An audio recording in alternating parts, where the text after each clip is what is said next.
Hello and welcome to Right Sports Talk. My name is Zach. We are coming off of the first week of UFL action. In week 1, I went 2-2 with my game predictions. I'm excited watching the games week 1. I'm very excited to get into week 2. So let's get into some predictions for week 2. Week 2 of the UFL games kick off this Friday, April 4th, between the Birmingham Stallions, who are, in my opinion, a surprising 0-1, taking on the Michigan Panthers, who are 1-0. Birmingham is coming off of a very close loss to the DC Defenders in week 1, a game in which their passing offense especially struggled throughout the game, especially in the second half, as their quarterback Alex Magoo didn't have a single pass completion the entire second half of that game. So they had some definite struggles in week 1. Michigan is coming off of a win over the Memphis Showboats in a game that was actually very close throughout until late in the fourth quarter, when Michigan Panthers safety Kai Nakua got a pick 6 to seal the win, and they wound up winning by 2 scores. Also in that game, Michigan wide receiver Samson Nakua had a receiving touchdown. Said both Nakua brothers getting a touchdown in the same game. It's the first time it's happened in their playing careers. Also for Michigan, quarterback Bryce Perkins looked very good in his performance. He had 163 passing yards with a passing touchdown. He also had a rushing touchdown, and that was with him splitting reps with the other quarterback, Danny Etling. And Bryce Perkins looked fantastic in this game. He looked kind of building off some performances that he had last season when he got playing time with the Michigan Panthers. He looked very good. That being said, my pick for this game is actually going to be the Birmingham Stallions. As good as Michigan looked, and as tough and as much as a struggle that the Birmingham offense had against DC, very good team, and Birmingham's running game, and as well as their defense, played very well. Their team had 122 rushing yards. 84 of them alone came from Alex Magoo, which I think may have been a case of not having receivers to go to, but also the fact he's a very athletic quarterback. So I think if he can, and his receivers can kind of start to get on the same page more, then they should be able to click better, and their passing game should look better this week. Their defense also looked very good. They only gave up 1 touchdown to the DC Defenders. Even if the Defenders got close to scoring range, got in the red zone, they would have to settle for field goals. They held them to a low-scoring, close game. So do you think that in this game, again, if Birmingham can get their passing game clicking better, and in addition to their run game and their defense, I think that they can be able to out-physical the Michigan Panthers with their run game, and their defense, I think, should be able to contain this Michigan Panthers offense, and they should be able to get what could be a very close victory against these Michigan Panthers. Next up, on Saturday night, April 5th, you have the Memphis Showboats, who are 0-1, taking on the DC Defenders, who are 1-0. Memphis coming off of a loss to the Michigan Panthers, which Memphis as a team, they showed flashes and potential of being able to play very good football, especially their wide receiver, Jonathan Abrams, who had 93 receiving yards and a receiving touchdown. He had the most receiving yards of any player in the UFL in week 1.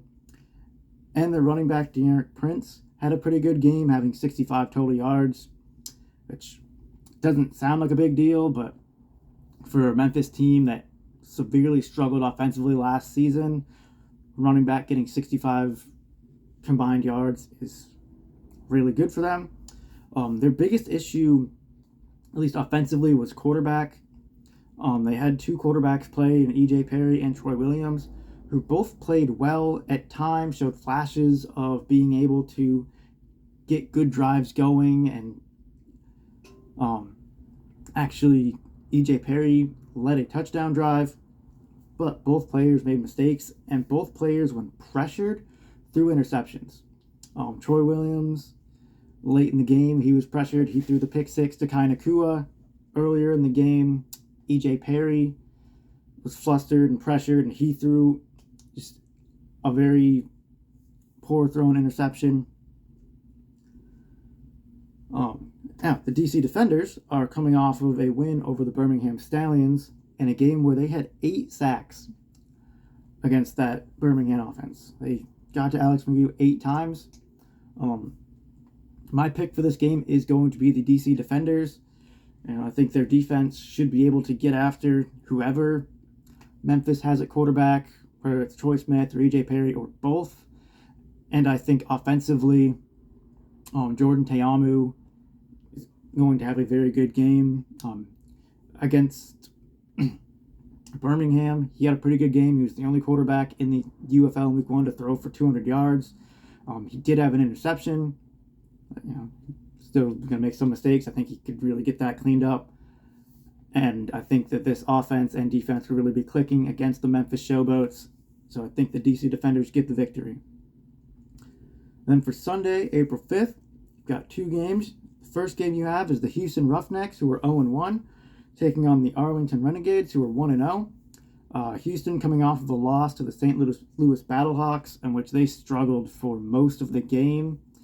And really, if it wasn't for a late game touchdown reception by Justin Hall, the game would have looked like even more of a blowout. They lost. They gave up a little over 30 points, and they only scored 6. With that one touchdown at the late in the game, kind of saved them from looking even worse than they did. Houston struggled both offensively and defensively. They actually had 2 quarterbacks go in for them in Anthony Brown and Nolan Henderson, who both struggled, completing less than 50% of their passes. I think Nolan Henderson led them in passing, I think 68 yards, and he had that touchdown throw to Justin Hall. But other than that, not too much to talk, not too much good for them happened offensively. And defensively, they could not stop the run of St. Louis, giving up 273 rushing yards.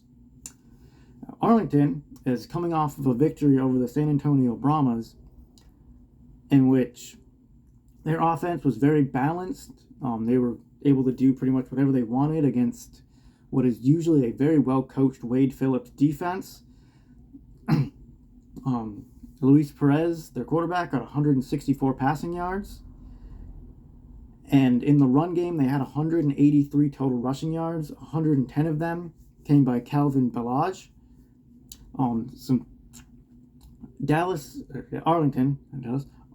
was a team that last season was great at passing in the passing game. Luis Perez led the UFL in passing yards and passing touchdowns, but they really struggled to close games out because they couldn't get a run game going. Well, now they look to be a very dangerous offense with the ability to have a very good quarterback in Luis Perez and a very good running game, which looks to be hopefully led by Calvin Ballage, who actually had, I think it was a 77-yard touchdown run. It's the longest run in UFL history.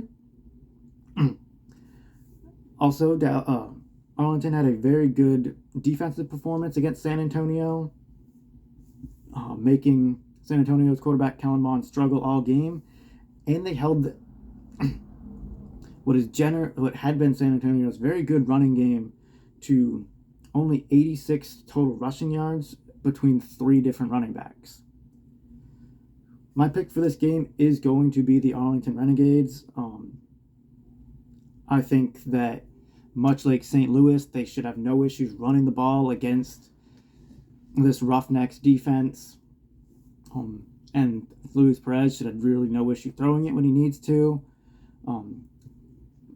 Defensively, I think they're going to be able to get after, again, whoever Houston has back at quarterback. And, the exception of Justin Hall, Houston's offense doesn't really look all that explosive right now, so I should be able to slow them down. So I am going to go with the Arlington Renegades to get the victory. Then your final game of week 2, your second Sunday game, you've got the San Antonio Brahmas, who are 0-1, taking on the St. Louis Battlehawks, who are 1-0. As I mentioned, St. Louis is coming off a loss to the Arlington Renegades, in which they really struggled to get really anything going offensively. Defensively, they did not play as well as they had most of last season. And St. Louis is coming off a win over the Houston Roughnecks, in a game in which their offense looked very good. Their quarterback, Manny Wilkins, had a phenomenal game, having 189 passing yards. He also had 43 rushing yards and 2 rushing touchdowns. And they had a running back tandem that looked outstanding as well. So you had running back Jacob Sailors have 98 rushing yards and a touchdown, and running back Javion Howard have 115 rushing yards and a touchdown. So Javion Howard and Kalen Ballage were the only 2 running backs all week 1 to rush for over 100 yards. Now, this St. Louis team looks to be very good. Their offense was clicking so much, especially in the run game, that one of their bigger play receivers, Hakeem Butler, didn't even receive a target. My pick for this game is going to be the St. Louis Battlehawks. I don't know what's going on with San Antonio defensively, but I think that St. Louis should be able to run the ball very efficiently, much like Arlington did against them. I think that Manny Wilkins being a very mobile quarterback will help them out, again, not only in the pass game, but in their run game. And for the San Antonio Brahmas, I don't know, if Kellen Mond is the answer for them at quarterback, what they really need to do, if they need to try and change up their offense to work around, find what works for him, to see if they can get him playing better. But I don't think they really find that working formula against the St. Louis Battlehawks. So I do think St. Louis gets the victory in week 2. Now, let me know what you guys think in the comments. Who you think's going to win these games? Don't forget to like and subscribe. Until next time.